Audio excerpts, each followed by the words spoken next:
अली को दुल्हा बना देखकर मैरिज हॉल का माहौल और शादी का माहौल देखकर मीरब के पाँव के नीचे से ज़मीन निकल जाएगी। मैरिज हॉल में तो वो देखने के लिए चली जाएगी कि अली को उसकी कमी फील होती है या नहीं, लेकिन अली को तो होगी या नहीं। अली भी टूट जाएगा। अली भी उसे कहेगा कि यहाँ से चली जाओ।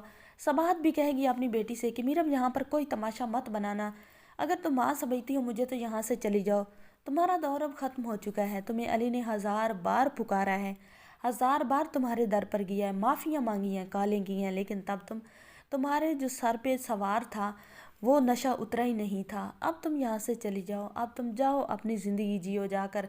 मीरब अपनी माँ की बात सुनकर वापस आ जाती है और अली भी मीरब से कहता है कि मीरब यहाँ से चली जाओ, कोई तमाशा बनाने की गुंजाइश नहीं है अब। मीरब घर तो आ जाती है, लेकिन घर आकर मीरब ज़मीन पर ही गिर जाती है बेहोश होकर। साथ वाली लड़की जो होती है वो भाग के आती है मीरब के पास, मीरब को उठाती है और उसका बीपी चेक करती है तो मीरब का बीपी जो होता है वो शॉट कर जाता है।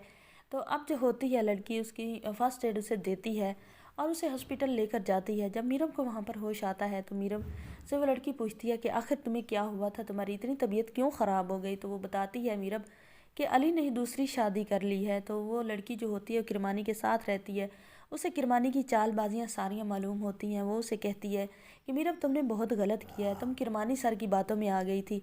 किरमानी सर सिर्फ मतलब परस्त है और वो अपने मतलब के लिए कुछ भी कर सकता है। अगर तुम्हें लगता था कि अली सिंसियर है तो तुमने अली की बात क्यों नहीं मानी, तुमने अपना घर अपने हाथों से क्यों ख़राब कर दिया। मीरब अब रोती है हज़ारों कतार, अब क्या हो सकता है। मीरब अब कहती है कि अब क्या हो सकता है, अब तो कुछ भी नहीं हो सकता।